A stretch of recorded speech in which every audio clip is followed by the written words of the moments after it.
Well, Hannah, thank you for hopping over to our YouTube channel because there's always something that we didn't get to talk about on the podcast that I want to include. And we didn't talk about books. You're such a busy girl that I'm wondering if you have time for books. And if you do, what do you read?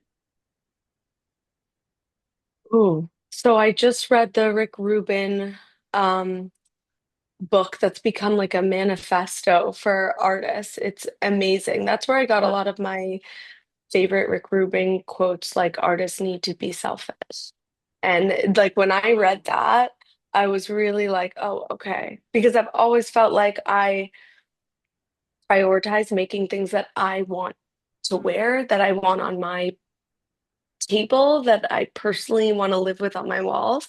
And mm. when he said that, it just totally affirmed it for me. It gave you That permission. this, yes. And I was like, it's selfish, but in a Yeah, good way. yeah. Because, if you're not obsessed with it, why would anyone else be? Um, and then there's a book on creativity by Elizabeth Gilbert that I'm forgetting the name of, Oh, but it is, Elizabeth Gilbert. No, what? Eat, Pray, Love, Elizabeth Gilbert. yes. Oh, Okay, really? so Okay. yeah, so not to be like such a cliche, but I that book has rescued me after a breakup and the movie, of course, but all of her other books, she has books on creativity, they're incredible.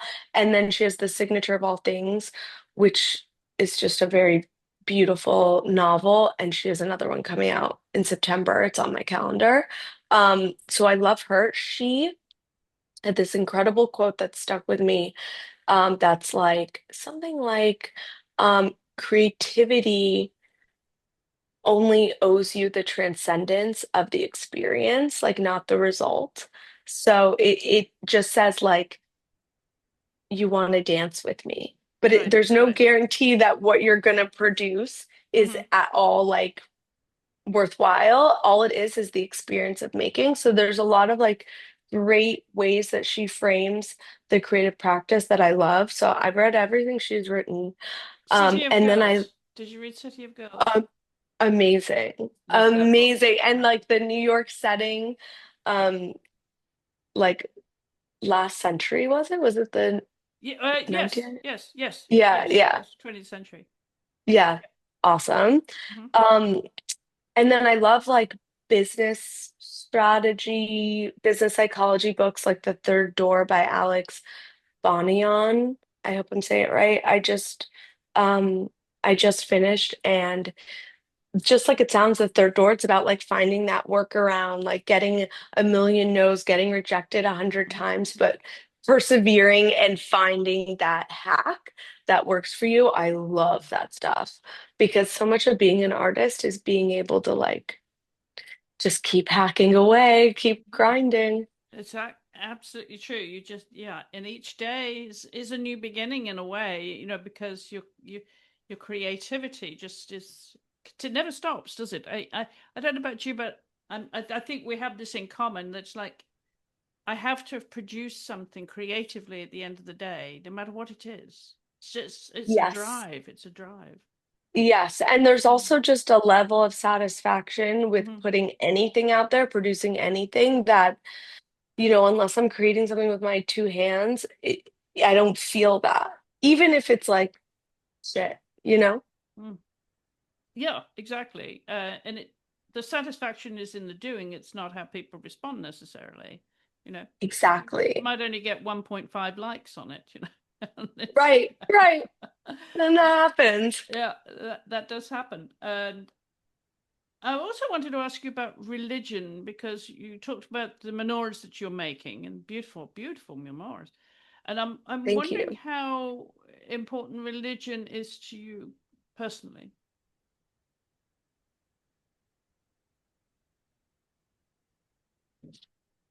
Judaism for me is such a beautiful expression of spirituality and believing in something higher than yourself. And um, in a way, it's taught me so much of about how to carry myself and like a standard to hold yourself to. And um, I kind of stumbled into Judaica. It wasn't a grand plan of mine. It came from a very honest place of Hanukkah was around the corner, and I wanted a beautiful um, menorah that didn't look modern. Like there was a lot of sort of scrubbing of the like the the vibe of a menorah and making it look very like sort of clean and that like millennial modern aesthetic, like that gray and everything's very simplified. And I wanted something that still felt very ornate, and I couldn't find anything out there, so I endeavored to make one. And this was 5 years ago. And then in 2021, I finally was able to put something out there and make it for sale. Um, but you know, Hanukkah in particular, you're lighting the candles, you're bringing light into the world, and I love that. It's you're literally doing that, but I love that metaphor. So for me, the concept of creating something that was going to shepherd and like escort this, bring this light into the world, it was such a beautiful, romantic notion to me. It was too irresistible not to sketch into and immediately start coming up with something I could make my own. Do you practice religion though yourself? Is that important to you? It's definitely important to me. It's Hmm. I grew up in a kosher household, and I mean there's varying degrees. Um and it's always been something in my household, in my family, and I absolutely love carrying forward Jewish um, rituals and practices, getting married under the chuppah that I designed this summer when my husband and I got married is such an important tradition Hmm. that I feel like I'm part of something bigger. And so to uphold these traditions, but in a way that is in my aesthetic and in, the way I see the world, it's a dream because I'm doing something so time honored that's been around for millennia. Um, but I'm doing the Hannah Polskin version of it. So Mm. it's been really cool to see this intersection of my religion and my creative practice. Do you consider yourself then a very spiritual person, Hannah? Yes. Yeah. Oh, yes. I always, even down to like business and if you had a bad day or something, I have a expression, you never know what bad luck saved you from worse luck. Like when things aren't working out, they're always working out. Hmm. I have to have that faith. I think that's super important for artists in general, whether, of any denomination, whether religious or not, you have to have this faith that, okay, if I screwed this thing up, it's because I'm learning this lesson I need to learn. Hmm. I think that mentality is important as an artist because it makes you be able to digest when things don't go your way. You got to believe it's for something. Yeah, exactly. I'm wondering about meditation. Is that something that you do? You take time for? So hard for me. Is it? I know I've tried so many times. Uh-huh. I feel like working out is my meditation, but Uh-huh. my mind is certainly not very still.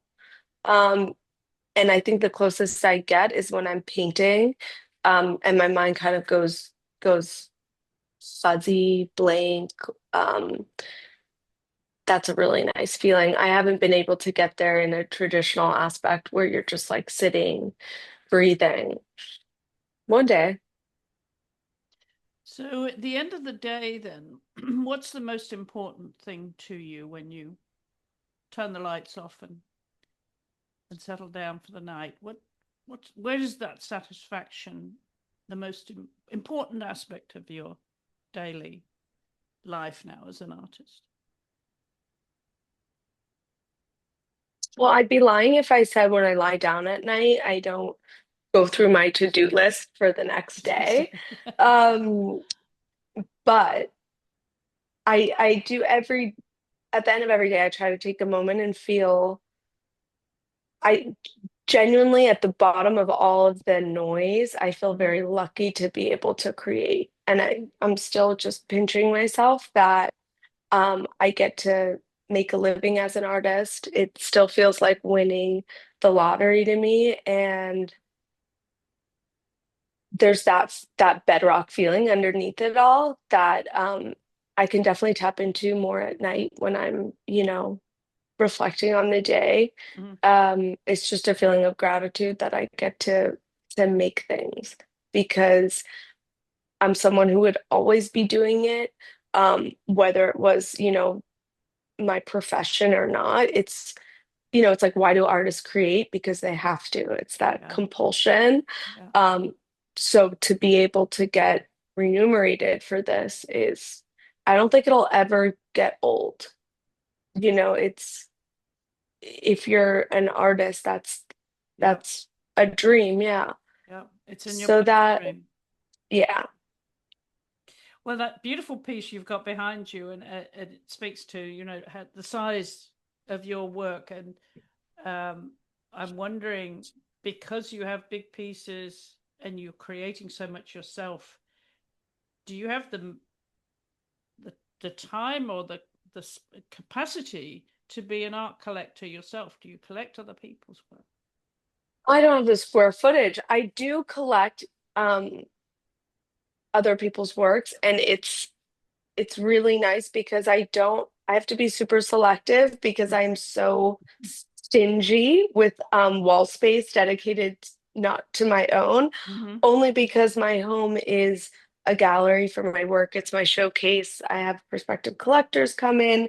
So I really look to maximize how I can, each wall space, how I can show, put my best foot forward and show my work. Yeah. So when I do collect art, it's special. So I just got a beautiful collage by an Israeli artist.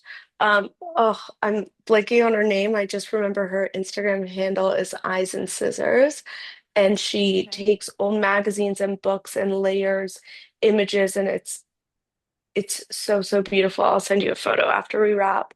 Um, yeah, so that's something yeah, it's important to me to Mhm. to see other artists' work and support. So if you could have just one piece of art then that's not your own, that is out there in the world. I mean, you said on the podcast how you enjoy Matisse and others, but I'm wondering if there was one single piece. I said, it doesn't matter where it is and what collection it's in. We will get this for you and you can put on your wall. You would make space for. Oh my God. Okay, it wouldn't be on my wall. Murray Oppenheim. I saw this work at the MoMA. So I love surrealist artists. This might Mm-hmm. be, it's, you know, of course, Matisse is beautiful and very, has been very inspiring for me. And surrealist work doesn't look like what I put in out into the world, but I just love looking at it. It's something I can look at over and over and over again. And it's almost hypnotic for me. So Mm-hmm. Murray Oppenheim's the fur covered teacup and gloves. The fur Wow. covered teacup and It's gloves. And it's it's at incredible. MoMA. It was at MoMA like 2 years ago. There was a retrospective on her work. It was sensational. All of her stuff is weird. And the crux behind this work was like how gross it would be. It makes you think how gross it would be to put your lips to a fur covered teacup. And there's this like very weird tactile quality to the work. Very weird. It is so, yeah, Yeah. yeah, I'm obsessed. Yeah. So that you That's would make room for, then you would put aside whatever space in that would get a make that space. plinth. That would That get a would get a plinth. Okay. plinth Okay. and with some sort of like security detail around it. Okay. Like a team, yeah. Wonderful. I'm left then with that image in your home of this really bizarre piece that no one's ever going to put their lips to. That's right. Exactly. Wonderful. Well, Hannah, thank you so much for stopping by and doing this for us on the after show. and for, of course, for taking the time to do the podcast with us. It's been a lot of fun getting to know you, and I wish you the very, very best with your artistic career, which is going to be a very long one. Let's hope so, Chris. Thank you Yeah. so much for having me. This is really lovely.